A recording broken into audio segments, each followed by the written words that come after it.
Hello, हाय, नमस्कार। मैं हूं सौरभ चंद्र केसरी और अपना यूट्यूब चैनल में आपका स्वागत करता हूं। हम लोग एक सीरीज चला रहे हैं यूपी टीजीटी एलटी ग्रेड और जीएससी लेक्चरर के लिए हिस्ट्री का प्रीवियस ईयर का।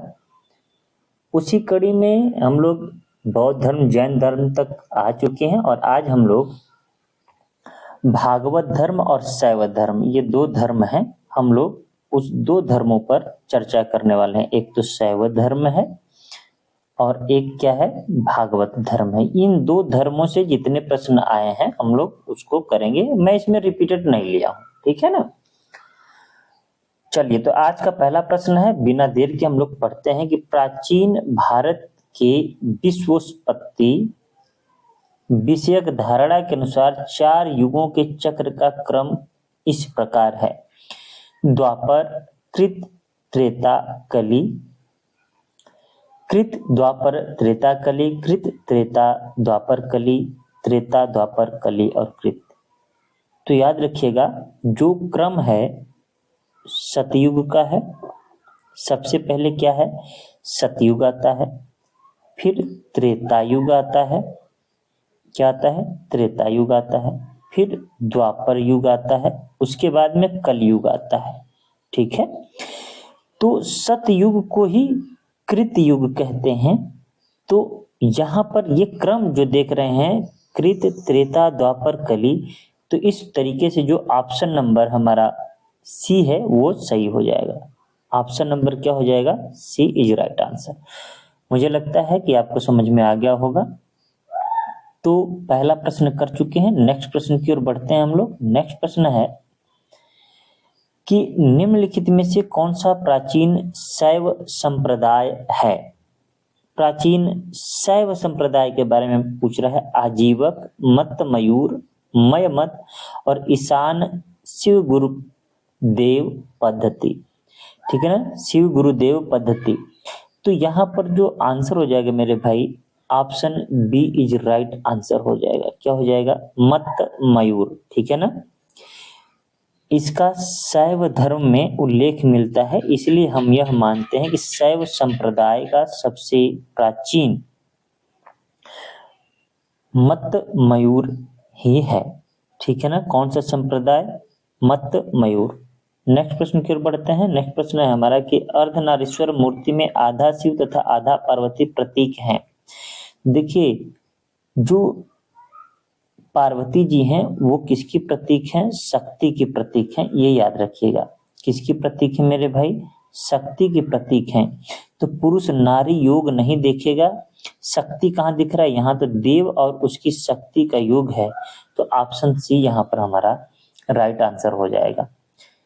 नेक्स्ट प्रश्न की ओर बढ़ते हैं। अगर हम और इसको एक्सप्लेन थोड़ा सा कर दें तो ये आप जरूर जानते होंगे कि जब कहीं भी फोटो भी देखते होंगे तो उसमें शिव, आधा शिव दिखेंगे और आधा पार्वती देखेंगे। जो पुरुष, जैसे कि अगर मैं कहूं कि अर्धनारीश्वर के रूप में जो शिव की कल्पना की गई है, उसमें देखेंगे कि जो पुरुष एवं प्रकृति हैं, ठीक है ना, वो देव हैं। जो उसमें पुरुष वाला भाग दिखेगा आपका, वो क्या है, वो देव हैं। ठीक है ना, शंकर जी दिखते हैं जिसको हम लोग शिव जी भी कहते हैं, वो पुरुष के रूप में दिखेंगे और वो देव हैं। और जो पार्वती जी दिखेंगी वो क्या दिखेंगी, हमारी शक्ति का रूप दिखेंगे। ठीक है ना, इसी संयोग का वर्णन कालिदास ने कुमार संभवन में किया है। किसमें किया है, कभी कभी पूछ दे यह प्रश्न तो आपको याद रखना है, कुमार संभवम। ठीक है ना, कुमार संभवम में कवि कालिदास ने इसी संयोग का वर्णन किया है। ठीक है, नेक्स्ट प्रश्न की ओर बढ़ते हैं। नेक्स्ट प्रश्न है, नयनार कौन थे, शैव थे कि वैष्णव थे कि शाक्त थे, सूर्योपासक थे। तो याद रखना है आपको, option A is right answer होगा। ऑप्शन क्या होगा, ए राइट आंसर होगा। याद रखिएगा, जब हम धर्म पढ़ते हैं, वैष्णव धर्म और शैव धर्म, तो इसमें जो शैव संप्रदाय वाले होते हैं उनको नयनार कहा जाता है, नयनार। ठीक है ना, और जो वैष्णव धर्म वाले होते हैं उनको हम अलवार कहते हैं। क्या कहते हैं, अलवार। तो ये याद रखिएगा। नयनार बस एक याद रखिएगा, दूसरा अपने आप याद हो जाएगा। शंकर जी को त्रिनेत्र होते हैं, नेत्र को नयन बोलते हैं, नयन से नयनार याद रखिएगा। क्लियर रहेगा, कोई दिक्कत नहीं होगा ना। फटाफट फटाफट करते हैं, इससे आपको यह पता चलेगा कि कहाँ से प्रश्न पूछ रहे हैं। बहुत ज्यादा टफ प्रश्न नहीं पूछ रहा है, ठीक है ना। देखिए, निम्नलिखित में से कौन सा अलवार संत नहीं था? तो अलवार संत कौन होते हैं? वैष्णव धर्म को मानने वाले। लेकिन इसमें अलवार संत कौन नहीं थे यह पूछा, इसका मतलब आपको यह याद रखना है मेरे भाई कि कौन, कुछ महत्वपूर्ण संतों के नाम याद रखना है। देखिए, ऑप्शन है पोयगई, तिरुज्ञान, पूडम और तिरुमंगई। तो इनमें से जो ऑप्शन हो जाएगा, ऑप्शन बी हो जाएगा हमारा तिरुज्ञान। क्या है? तिरुज्ञान। यह नयनार थे, नयनार।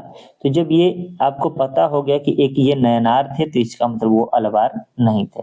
बाकी पोयगई, पूडम, तिरुमंगई ये आपको याद रखना है, बल्कि नोट बना के लिख लीजिएगा कि यह वैष्णव धर्म को मानने वाले थे, ये अलवार संत थे। ठीक है, अब नेक्स्ट प्रश्न की ओर बढ़ते हैं।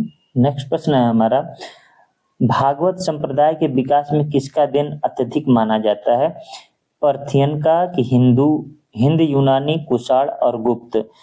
तो जब आप पढ़ेंगे इसको बहुत अच्छे से, तो इसका जो राइट आंसर हो जाएगा कि भागवत संप्रदाय के विकास में किसका अत्यधिक देन है, तो यहाँ पर गुप्त का हो जाएगा।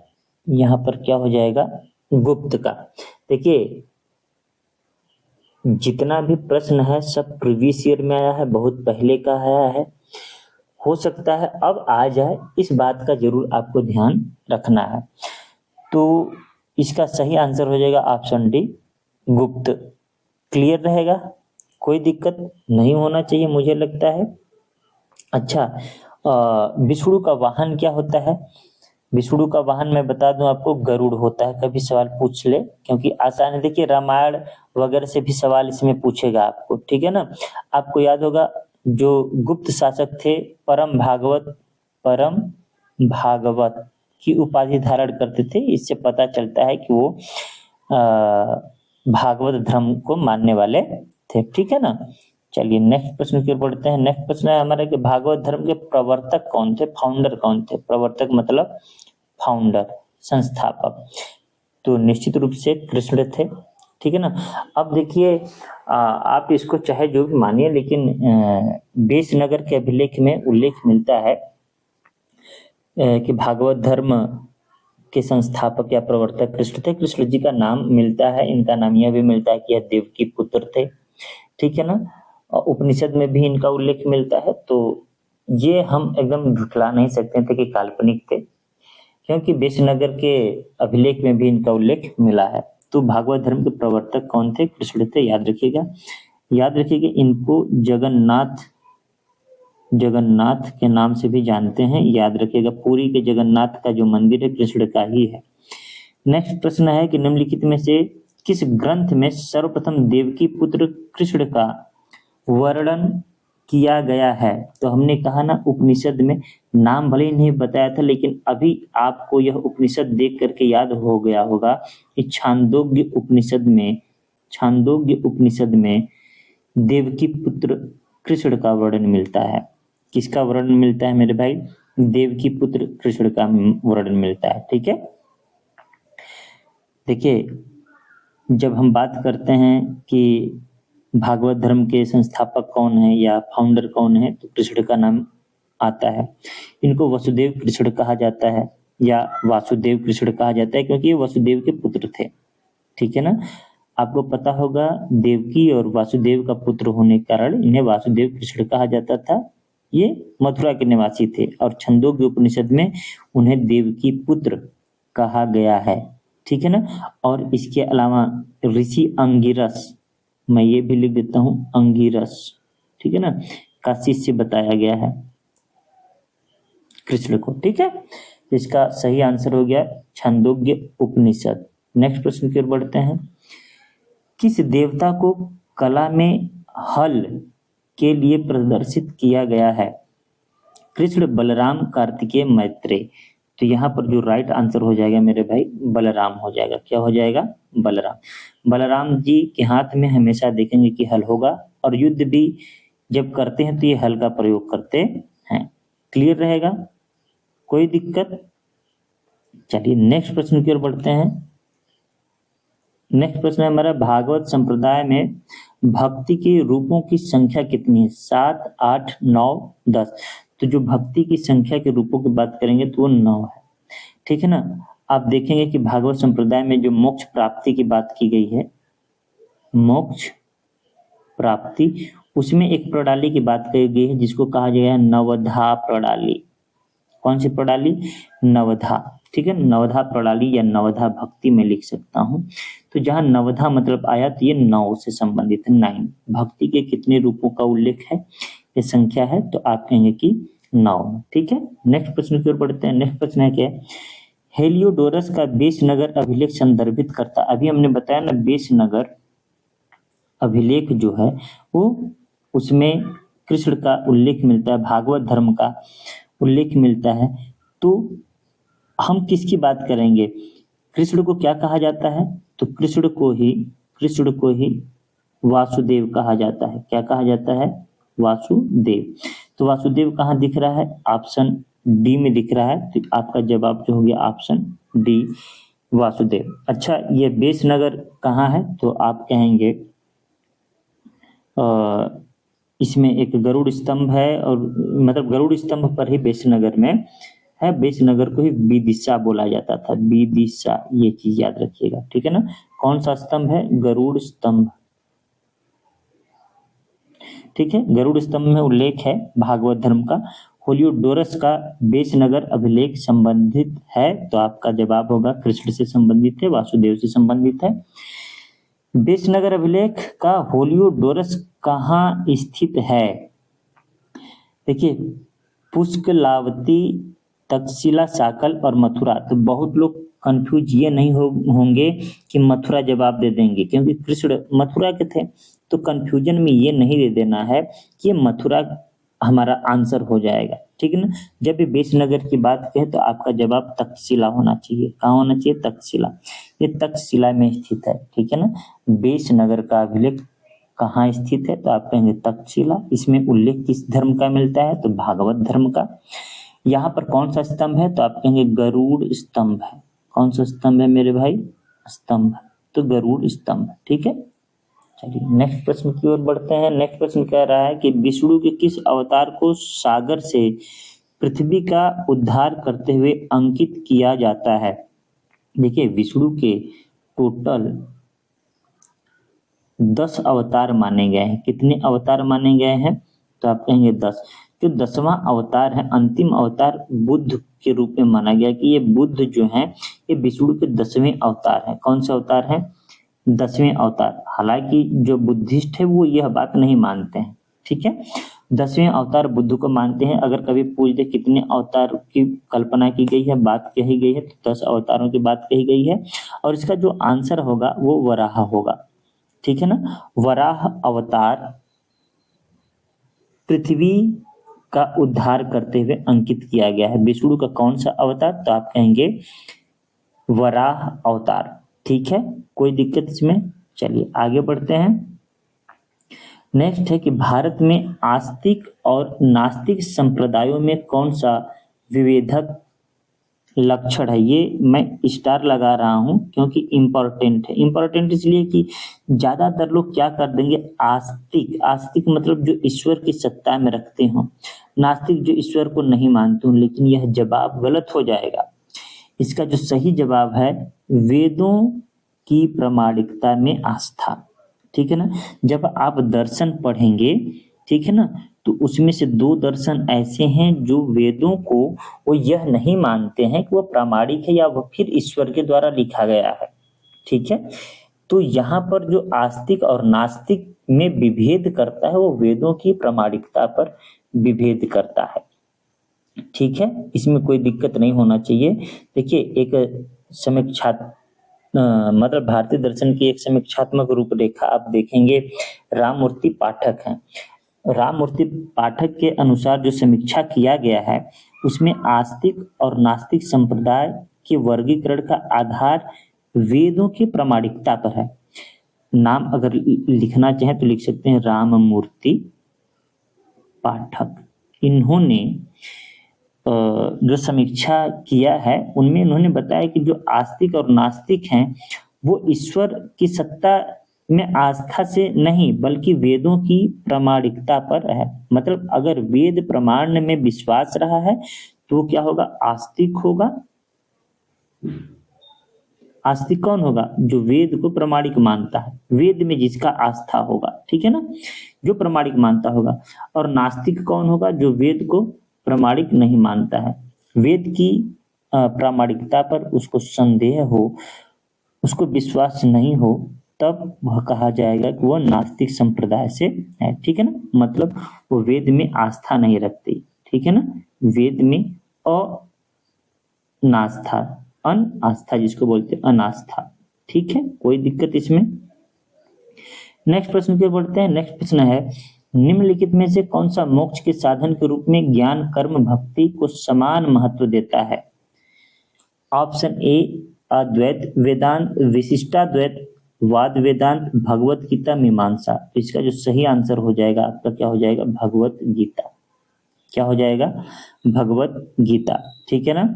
गीता में ज्ञान कर्म और भक्ति को समान महत्व दिया गया है, ठीक है ना, ज्ञान कर्म और भक्ति को समान महत्व दिया गया। इसी में भगवत गीता में ही भगवान श्री कृष्ण श्लोकों के माध्यम से अर्जुन को शिक्षा देते हैं और आज उसी भगवत गीता को बहुत प्रामाणिक माना जाता है। ऐसा माना जाता है कि उसमें जो भी बात कहा गया है वो क्या है, सत्य कहा गया है, ठीक है। नेक्स्ट प्रश्न की ओर बढ़ते हैं। नेक्स्ट प्रश्न की ओर बढ़ते हैं, कह रहा है कि अधोलिखित में कौन सा एक गीता की मुख्य शिक्षा है। कर्मयोग, ज्ञान योग, भक्ति योग, निष्काम कर्म योग। देखिए गीता में क्या कहा, कर्मण्येवाधिकारस्ते मा फलेषु कदाचन।